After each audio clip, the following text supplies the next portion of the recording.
future. Now live on Disney Plus, we are the Effing Movie Podcast! That's not true, we're not on Disney Plus. Don't look for us there. We won't. Yeah. I'm your host today, Dylan Camacho, and today I've got the full star roster for Nathan's number one favorite all-time movie ever. Oh, yeah. Love it. Being John Malkovich.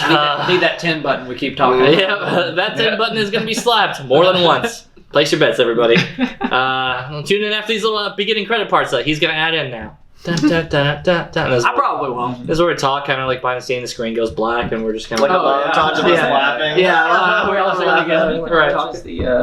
The audio? Or the Wi-Fi? Okay, cool. Okay, cool. All right. Hey, we're back! Hey, everybody! Good luck. So today we're talking about Being John Malkovich, 1999's? Yes, Right? 1999's. Cult classic? Yeah, it's Cult? such a classic. I don't know. I've heard some people... special. Yeah, like, I've heard some I've never people... heard anyone talk about it. There's a small gathering of people variously around. I don't know if they're all together, though, but... Take your word for it. Let's just get right into the movie. Today here with me we have Nathan, of course, and we have Mason, and now editor-in-chief, I guess. Apparently. Press bell, everybody. So when you see that the quality has dropped since our second video, this is the face you're going to be thinking of. Because I did it. To be fair, I think it's the perfect job for him. Just a quick update on the podcast thing. You know, with him being editor, it's a thankless job. So it's perfect for Price.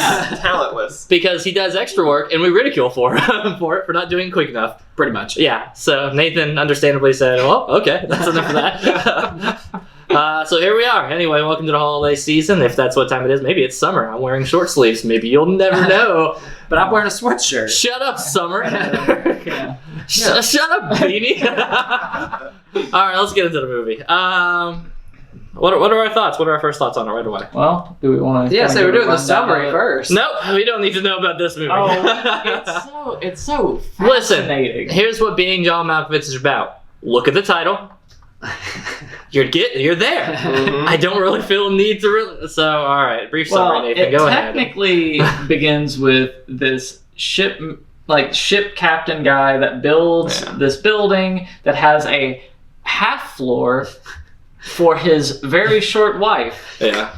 And weirdly, in this half floor, there's a door that leads you inside of John Malkovich's brain. Mm-hmm. And also, the ship captain, you find out through the course of the story, has been like possessing the bodies of people over the years in order to live forever. And this time he's decided to take like 20-something geriatric people along with him.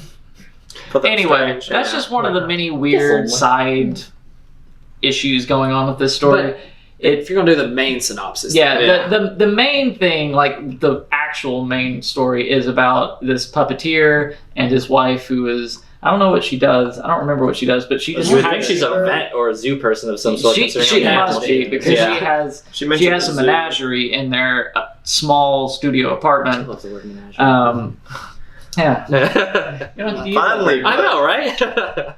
Get to use that menagerie. In any case, so he is jobless, can't find anything because he just wants to be a puppeteer, ends up getting a job filing at this business that is on the half floor of this weird building. But why is it that why did they decide to rent a place that's only half of a floor? It was cheaper. No, because it's low overhead.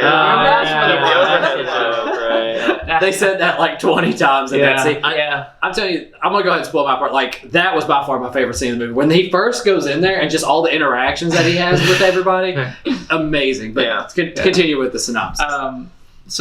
He is working there one day. A file falls behind a filing cabinet. He pulls it out, and then, lo and behold, there's a door. You go through the door. You spend about 15 minutes in John Malkovich, and then you are dumped out unceremoniously on the Jersey Turnpike. And then him and this love interest of his, who does not reciprocate at all, the interest, end up deciding to strike up a business together where they're selling the experience of being John Malkovich. Also, he is still married at this point. Don't let that, it's kind of like It's Always Sunny in that they definitely paint all of the people in the movie as terrible people. They're awful. They're all terrible people. Yeah. Even John Malkovich is even still not that great in this movie, honestly. I don't think I think he's a sweetheart, but then later he's like, get out of my head. Oh no, I'm being controlled. Like, deal with it, you know? Yeah, obviously. he goes into his own head for a little bit, and I'm like, well, that's breaking a lot of rules. I think. Like, I'm just saying. Yeah, that was an interesting moment in the story. Yeah. That must have cost them a bit to like CG him on. Like, I don't know, did they CG him onto everybody, or did they? They probably just cut. He can't have had the body of some of the people that his head was on. Right. You know. I'm glad they did that though, because I was just curious what would happen. Like, if it just right, if he put that in there, does that? Like, I like that they did that because that was them being like, the audience is going to wonder what would happen if he went inside of his own head. Let's do it. Yeah, let's give them what they want. Yeah. I mean, this movie gives you everything that you want, right? And more. Way more. And then basically to finish the synopsis, puppeteer and love interest go make a business out of letting people be John Malkovich for a little while. People love going into John Malkovich's skin. Mainly the puppeteer's wife. She is infatuated with it. And then the wife falls in love with the love interest, but the love interest only loves the wife whenever the wife is inside John Malkovich because she likes the fact of seeing two people love her at the same time. And basically, John Malkovich finds out. They get in an argument, and then the puppeteer, since he's good at controlling stuff, goes inside of John Malkovich, takes control of him, stays inside of him, lives in his life for like 6 years. It's a while. For like a long time. Yeah. And the love interest and John Malkovich are like married at this point. They're fixing to have a kid. Then, what is it? Basically, the ship captain, which Nathan was describing earlier, and his little crew of misfits or whatever, are like, we're going to kill your love interest if you don't get out of his body because we need him in order to sustain their immortality that they basically have going on. Puppeteer leaves John Malkovich, the misfit crew and ship captain go inside John Malkovich, and that's basically the end. Yeah, pretty much. There is like one little bit too where the daughter of John Malkovich and the love interest is like going to be the next vessel, seemingly. Because, because I don't know how the puppeteer ended up inside of her head, but he was in there and like stuck to where he had no control and was just like along for the ride at that point. Yeah, because they kind of mentioned that in their very weird explain. Caesar, get out of here! What are you doing? So they kind of explain that the logistics of all the mind leaping and warping into it, and honestly, you have more questions than answers by the time you're doing it. It's like something about the vessel has to be a certain age in order for you to like fully take control. And if you go in at the wrong time, you can be stuck forever without any control. So the puppeteer guy kind of just gets stuck in the daughter, and that phrasing, I know all of it. So anyway, that's beside the point. Well, also we should just talk about the movie because it's going to go on forever if we try to. There's so much to unwrap. All right, so what are your thoughts? Thoughts? I really liked it. I thought it was a very original concept. I mean, I've never seen a movie anything like this, and I like the very like.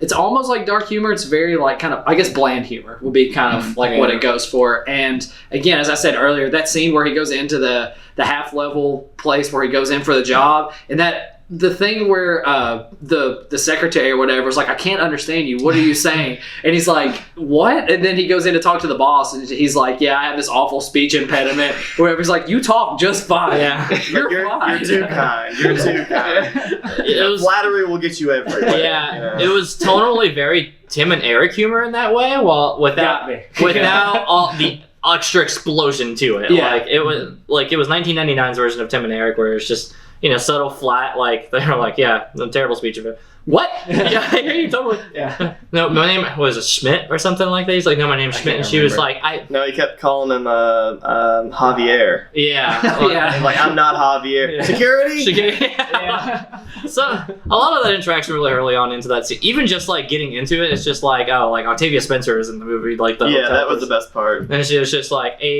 hits the emergency brake, gets the crowbar, props it open. I'm like, what? And here you go. I mean, just walking around like that, like just even being a cameraman on the set had to be a blast. Just like watching them crawl through these other areas or constantly hunched over. This movie is weird. Yeah, which is why maybe I can have the most to say about it because I love those kind of weird movies. Why am I blanking on the name of John Malkovich's friend? Charlie Sheen? Charlie Sheen, yeah. I thought it was hilarious that he was in this too. Yeah. And then like he shows up much later as old Charlie Sheen. Old bald Charlie with the Sheen. bald cap on. The very obvious It's like bald an cap. extra It's foot like- taller. It's a miserable bald cap. That must have been deliberate too. Oh yeah. They could have done it well, but they wanted that. I was about to say this is the same movie that did was- Malkovich. Yeah. So That was Charlie Sheen's probably second highest paying gig outside of 2.5 Men, Mhm. guaranteed. And Oh, yeah. you could see where all of their funds went. right to the bald cap. Yeah, right to the immediately. bald yeah. cap into his salary. Yeah. I mean, and John Malkovich also, I mean, they talk about like he crushed the movie too, especially like I really think about the scene where like they made him dance in that room. He's like, look how much control I have over him. He does this ridiculous dance. Yeah. And like Well, you got to remember that this is actually John Malkovich doing this. Yeah. Yeah. Yeah, and he's doing the dance pretty much exactly as the puppet puppets does at that- the very beginning. Yeah, where like he of the- goes in the corner and goes Yeah. like this, Yeah. and breaks the mirror and everything. you know. That does remind me of one part really early on where like the puppeteer guy early in the movie is like just doing the puppet stuff on the street and the little girl's watching and showing like this guy and this girl like kicking love through the walls. Yeah, the dad like finally a priest and a nun Yeah. making love like Through a wall. just through a wall. Right, and at one point, like, dad kind of just, like, is not paying attention on the road, looks over, what the fuck? Just nails the dude, skip scene. Next. And, Well, God, that's another famous guy that was actually the guy that punched him. but yeah. I remember wanna say it thinking was- he looked familiar, but I I'm pretty don't sure it know. was the Weinstein guy. Harvey Weinstein? I think so. No. I'll look it up. I don't know about that. I feel like I would have recognized him. I mean, this was 1999. He sounds and Probably looks kind I don't- from memory. I mean, think that was that's neither here nor there. Nathan's that's gonna a look it side up, note. but I'll look- yeah, Nathan will look it up. But yeah, this is a weird movie because it's not a comedy, but it definitely has its like good comedy beats. Like it's cut like a comedy in that the scene doesn't really stick around for longer than it needs to once it delivers the message, the kind of not necessarily the joke. Sometimes it is the joke, but it kind of gets its cue in and then moves on, like the next and the next and the next, like that. There are some scenes, however, that totally don't linger. Like I remember some, like the sex scenes early on. I remember those ones. I'm just like, they're really wanting to sit in these ones, aren't they? Like they're really hoping this one puts butts in the chairs with this one. Yeah, this movie. You keep saying that like you just don't know what to say about it. I really don't. Like it's a. There are parts that I really like and parts that I didn't. And I should just keep it simple and say, oh, I like this or I didn't like this. But You should. That's what we should be talking about right now. but no. Mason, you go ahead. So this movie, it reminds me of like everyone that was probably cast in this movie. As soon as they got the script, they were probably like, I'm not going to be famous for this movie. And then even after it was filmed and after it was produced and, everything was finished, they were probably like, I don't want to say regretting that they did it, but they were probably like, this is not going to go over well whenever people see it. And I don't know, like it was a cool concept and it was really funny dialogue, especially at the beginning.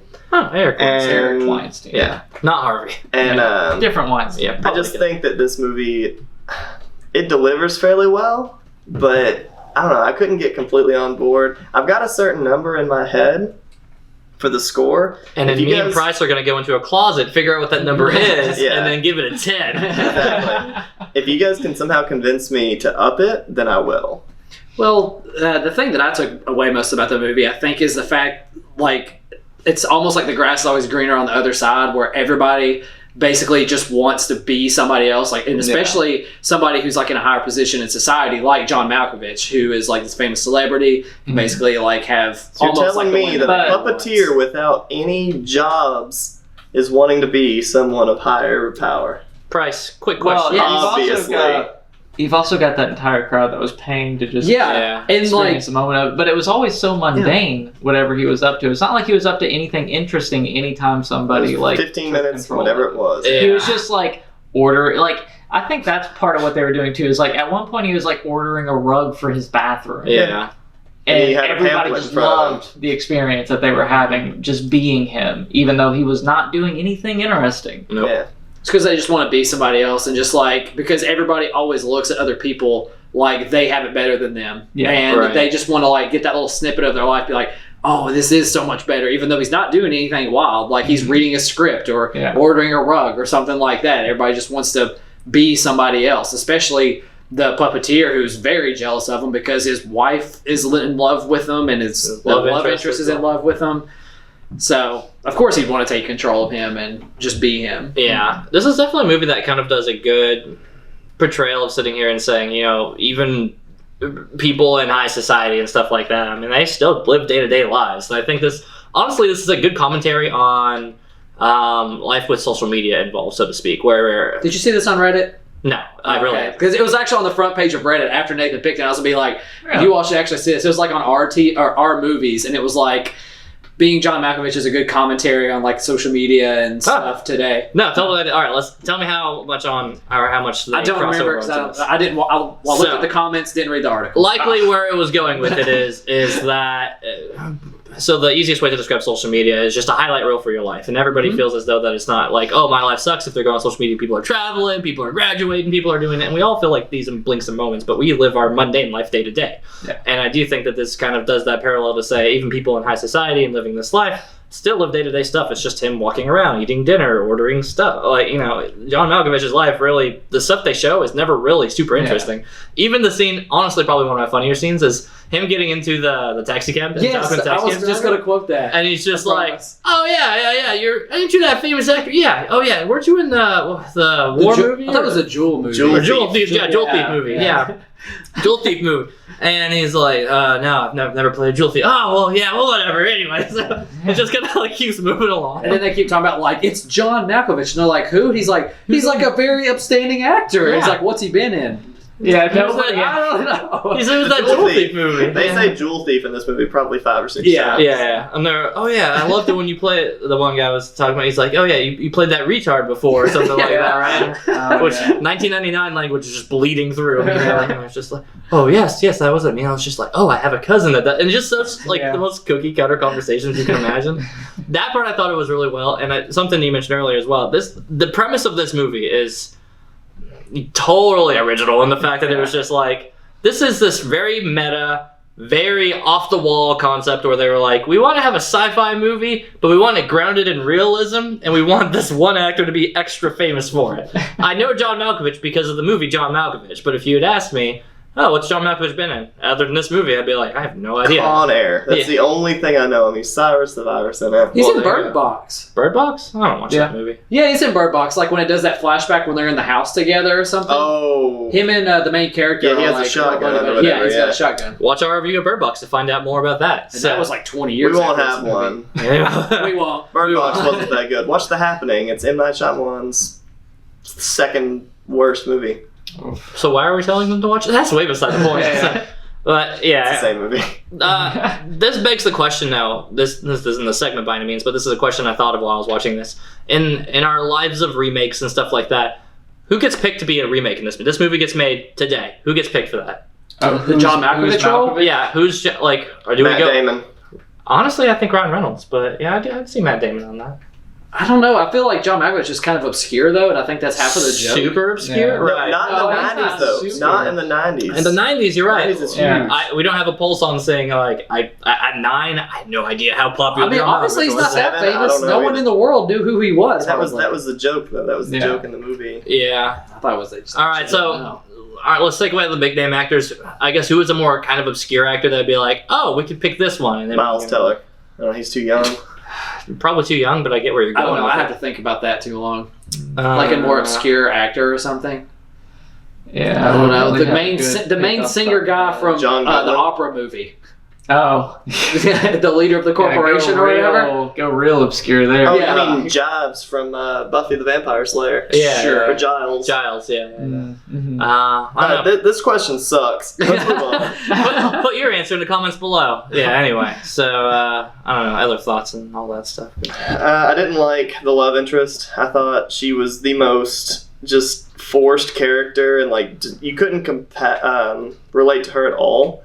I don't think you're supposed to relate to these people. Again, back to my It's Always Sunny reference. Like, you're not supposed to sympathize with these people. These are all terrible, I know that they're supposed to be bad people. It's just like I didn't understand a whole lot that was going on because it was just like, okay, wait, so Cameron Diaz, which, by the way, I didn't even know it was Cameron Diaz. It took me a little bit to realize it was Cameron Diaz. We watched that together, and I was like, I knew that from the beginning. And him and Jackson were like, I don't know who that is. It took me a second because the hair and the quality I was watching wasn't really stellar. I think I had like a 480p copy or something on the lawyer. I'm like, maybe a 2. Yeah, like 20 minutes in, I'm like, wait, is that Cameron Diaz? And I'm like, 1999 Cameron Diaz was smoking hot coming off the mask and stuff. And I'm like, this was her intro. So going from that to that is a very jarring difference.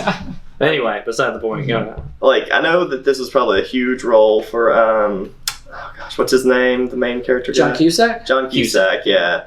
Because obviously he had to put himself in this weirdo shoes that had stringy hair and a weird hobby. And he did really well. I think he did really well. Because I thought of Weirdos I Know, and I was like, that's spot He's on. crushing it. Yeah, but it was just, I don't know, I couldn't get over the love interest and how, like, he was so fascinated with her even after she just blew him off completely. At first sight, almost. Yeah, I mean, it was awful. I don't know. This movie, like I said, I think that they had this huge idea. They got somehow all this cast involved and just said, here's your script. We're going to run with it. Probably no changes made along the way. Absolutely. They had every bit of the story lined out from the beginning. I don't know. I liked it. I thought it was a very novel concept. That's what pulled me in. The novel concept and the humor was definitely what pulled me in. The humor was good, but I think the humor fell off immediately after he started understanding what the job was. And really, after that door opened, yeah, the humor definitely doesn't stick around long enough for me to really. It was awful there towards the end. It's very top heavy. The thing that got me, like, every time they kept coming out of the sky, like, and it was only because, like, they just like never flailing and everything. You would have thought that they would put some pad down or something after, or like a bed or mattress or something. Yeah. But, like, I don't know. That was the only thing that kept getting me.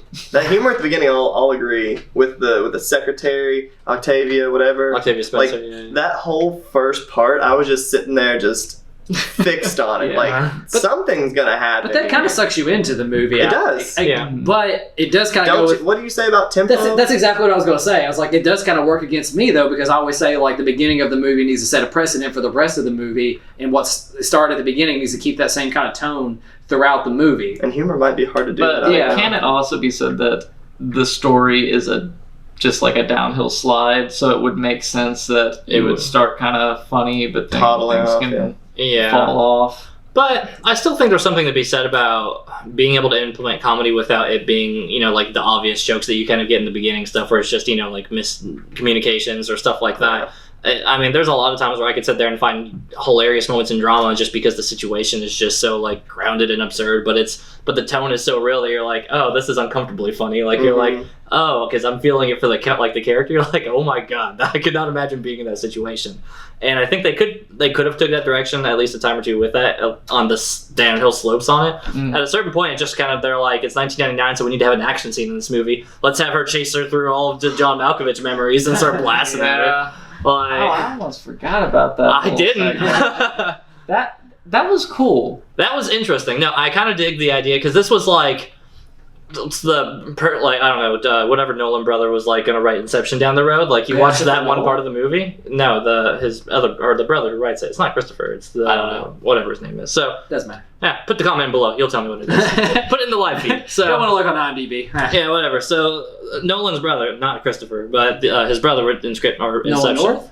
No. So shut up. You're awful.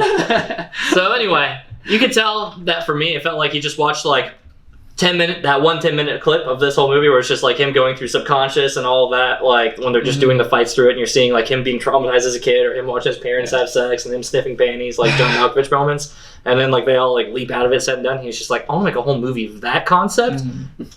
But have you ever seen Eternal Sunshine of the Spotless Mind? The Jim Carrey I watched the first half of I need to get around to that. Has a similar kind of some similar stuff that happens with it. It's the second most culty movie from feature films. I would probably pick that movie at some point. Yeah, that's fun, and you will. Yeah, and you will. That's fine. But that one is Jim Carrey, right? Because I remember there was that one, and then there was another one of the similar title with like Will Smith in it, and I'm forgetting what that one was. What's the one who kills himself at the end? Pursuit of Happiness. Yeah, Pursuit of Happiness. No, 7 pounds he kills himself. 7 pounds he definitely kills himself. Yeah, I got those confused. Yeah. There's very similar Will Smith. I don't think he kills himself at the end of Pursuit of Happiness. I think you're right. Well, I'm hearing Pursuit of Happiness and Eternal Spotlight, and for whatever reason those movies seem similar. Like there'd be two help books next to each other on a shelf, and I'm like, same movie, right? Yeah. Definitely not the same. All right, well, since we already went off of it, we'll go ahead to our next segment, which I'm going to introduce.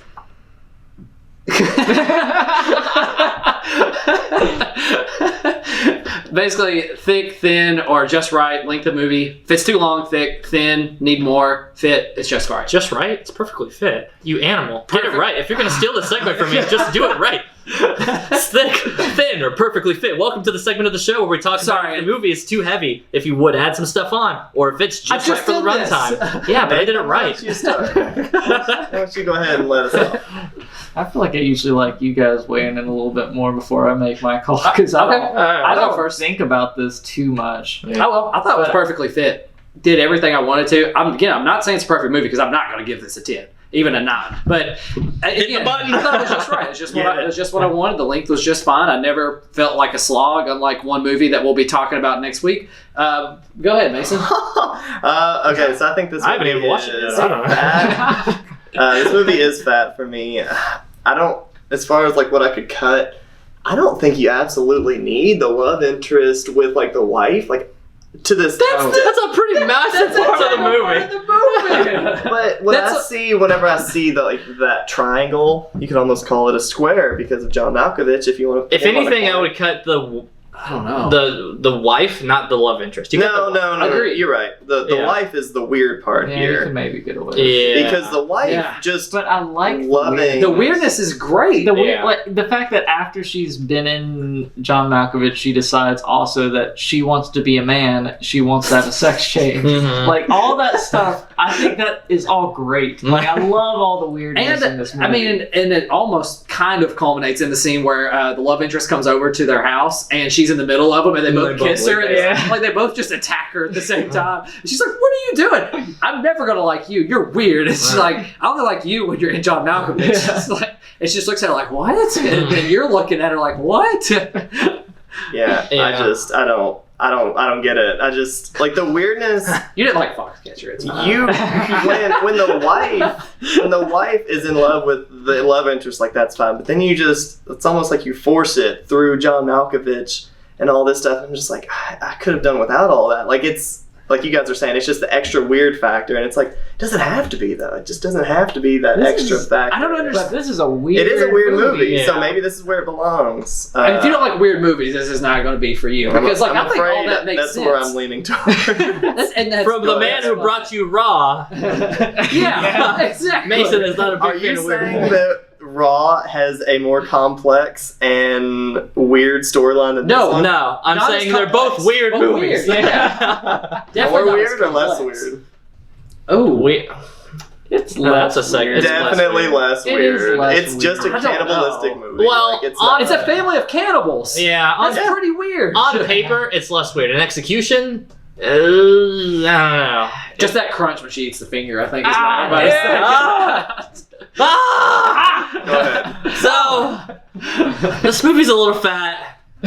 Don't eat the other parts of it. Less their human parts. Obviously. I wouldn't go as far as to cut like a whole character because without the wife part, then you really don't get a character to drive the understanding the lore of all of it and being able to say how are they leaping into bodies and stuff like that. But honestly, those are some of the parts. The more they explained, the less I liked it. Like as they kind of go in, and they kept saying, "They're like, I agree with that. yeah, we did this, and we had to go here, we had to bring these people in. There's a weird science that if she's this old, we can't hop in over And there." we basically just care about the people like John Malkovich. We don't care about ship captain guy who's got his whole that was hair. a weird Right. part. Yeah, I'm with you there. There's a weird. This is one of those weird movies where it has like a very strange concept that drives the whole movie. That's not in real world, but is in the real world, and it's like the movie does less for explaining it. I think. Like if they just said this door goes to John Malkovich, don't think twice. They don't have the weird society of people going in. Leave it at that. I think it's a lot simpler, and like the more they explained it and gave me the big picture, the more I was like, ugh. fat. Cut all that part out. We're better. And they did try to make it that little weird happy ending at the end too. I don't know. Something about that ending didn't land for me. Like where it's the wife and wait till next week's movie. Yeah, and the love interest. Again, haven't seen it. We'll see. Sorry. You're supposed to have seen it. Sorry, that's on our end of the table. Yeah, that's I had our to watch it. I blame Nathan. He said don't watch it, and I said okay, and it was my movie. Throw him under the bus. Okay, let's get to Nathan what he has to say so we can do. I mean, I find this movie to be fit. Okay. It's been quite a long time since I saw it originally, but I think it holds up really well. to me, this is a movie that's all about the weirdness. And if you enjoy just how strange it is and how amazing it is, really, that this was a movie that was even made. Yeah. Like, how did this script, how did this concept pass someone's desk and get stamped? Because it is 10 kinds of weird and explores topics that I don't think in 1999 were really getting discussed a whole lot either. Yeah. Like, it's a fascinating movie, and I think every bit of it is worth being in there. The fact that Cameron Diaz is going to go trans too is yeah, exactly. I mean, I guess I know it was played for comedy, right? But even bringing up the concept aloud in 1999 is impressive. Like, this is a movie that's 20 years ahead of its time for sure. Like, agreed. At least on moments and execution. I'm going to argue that just a little bit, because if you look at any of these people, these actors or actresses, like filmography, you'll see weird movies that you won't watch. You just genuinely will not watch them. If you do, you'll see stuff like that. Not like being John Malkovich with all his star power. It's just like you'll see some movies that these actors and actresses, they aren't scared to do it, but they know that they're probably not going to get as much of a return on them. So for this movie to be 20 years old, I get it. Like, that's fine. Was it ahead of its time? Yeah, it was probably a good little chunk ahead of its time. That's fine. But it wasn't that, like, unique and, like, meta, I don't think, as we all think it is. Because it's just one of these, like you said, it was on a desk. It probably took just the right person to read that script and be like, we're good. And that person was some drugged up exec. That dude. Yeah, let's do it. That dude just got laid that morning. Yeah. He was feeling good, and he pushed it through. That's what I think happened to this movie.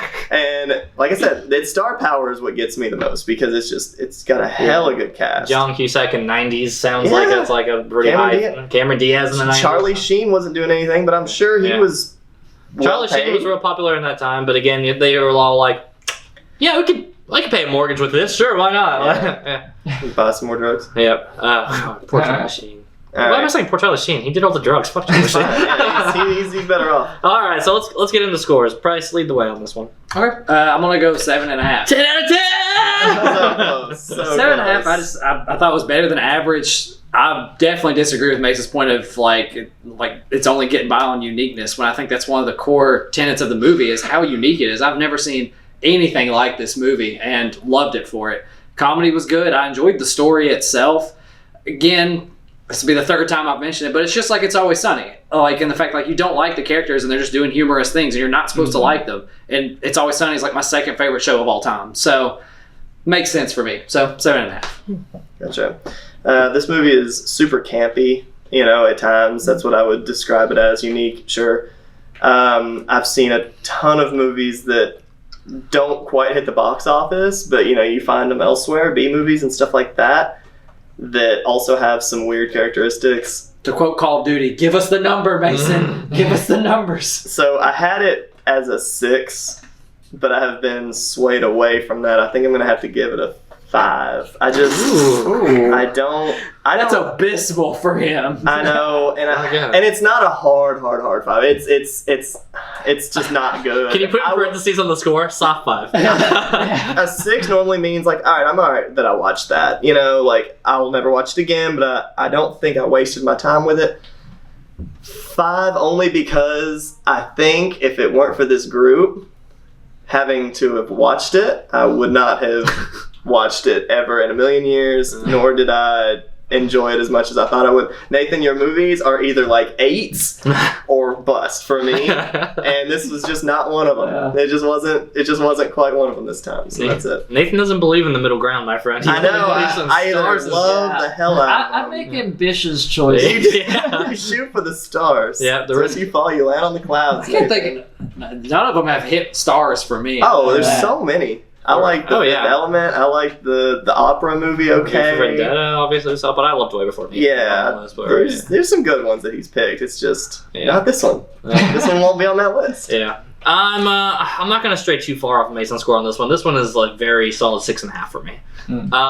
It's in this category where, kind of like Mason said, it's a weird movie that I don't find myself saying I want to rewatch that, or I'm gonna rewatch that in 10 years even. If it was on a TV, would I go, I wonder what else is on. It would probably be on my very next instinct. And those are Literally, Jeopardy, yes. Yeah. That. Oh, Trebek. But, so, and that's not to say that it's a bad movie by any means. I watched it. There's a lot of super interesting concepts in here. I think the first part of the movie is definitely much more interesting to me than the second half. The second half, as I start getting more into describing it and stuff like that, it was kind of just all blur of being John Malkovich, which might honestly be intentional. I'm not really sure, but it all kind of blurred together a little bit too much, where I just kind of felt like I was dropping in and out of the movie, and it kind of came back in where I'm like, are they going through his subconscious? Is she pregnant? What's going on? So now it's like, well, I know she's been having sex with him for like a billion times, so I guess that makes sense. There was moments where I kind of was tuned out for there, and that's not really a great sign that I'm going to really rate this movie very highly, but it also isn't intentionally bad. I mean, the cast is pretty solid for 1999. The concepts are weird. It just kind of overdoes the weirdness, I think, to where I just kind of lost me in the middle of it. So yeah, 6.5. Okay. Nathan, hit that 10. Get it ready. We need an 8 button. No, this one I'd probably go 7.5 on it. It's novel. It's interesting. I know I said that it is fit, but I do still think that it is a little longer than what I would want to sit down and watch of this kind of film.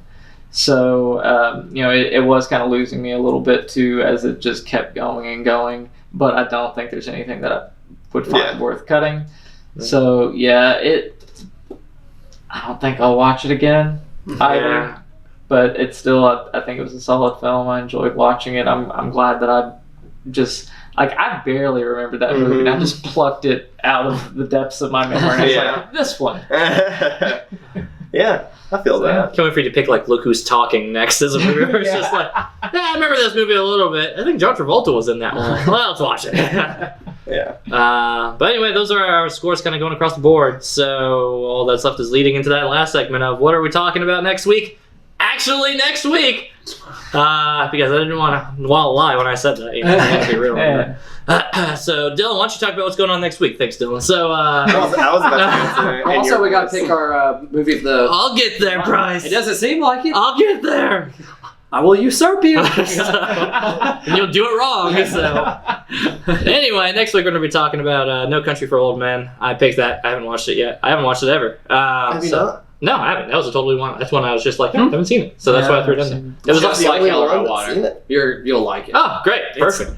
It was one of those modern westerns that I knew kind of had a pretty solid tone, and people were saying, "Oh yeah, it's a pretty solid movie." They're like, "Oh," and it's the amazing Coen brothers. I'm so Coen Brothers.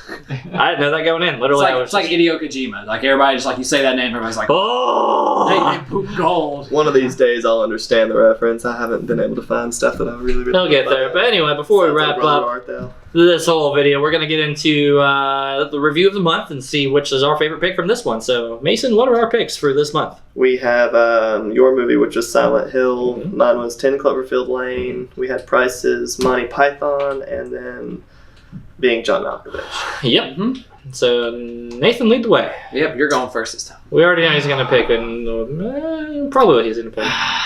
We're the wild cards. We're going to kill the suspense on this side of the table.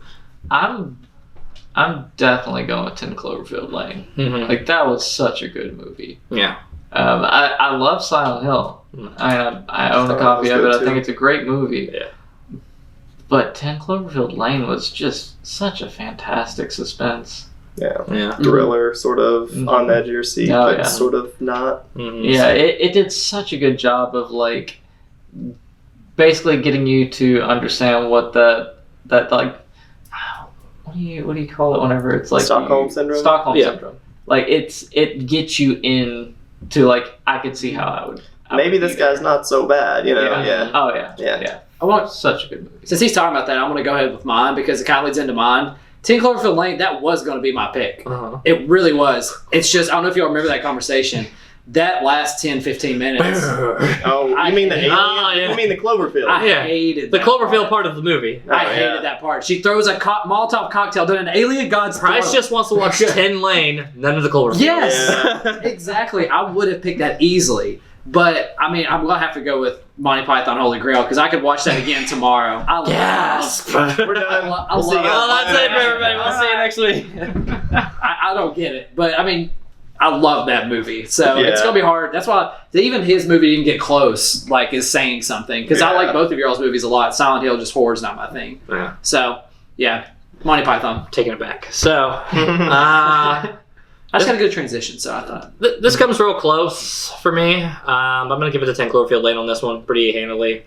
Mary Elizabeth Winstead is the better lead. The end. Yeah. compared to what? To Silent Hill. Silent Hill. It was between those two for you. Yeah, Silent Hill. I love that movie. I love it to death. But it is one of the ones where it's a little bit longer than what I wanted. And It's a long movie. And modern, I know it's definitely longer than it needs to be. And if I'm thinking honestly, if I love both of these movies, which is just arguably the better critic movie for me, like which I think is better, like acted, directed, all that stuff, it's 10 Cloverfield Lane. So yeah, I loved all of it, especially the Cloverfield part, the 10 minutes of Cloverfield at the end. Literally all you need. Yeah, that's all you need for Cloverfield. I didn't even need the whole movie. You didn't. I would have given it to Mason too, but I do love Mary Elizabeth Winstead, so that helped a lot too. Her going up and downstairs is not ever going to fault that movie. Go ahead, Mason.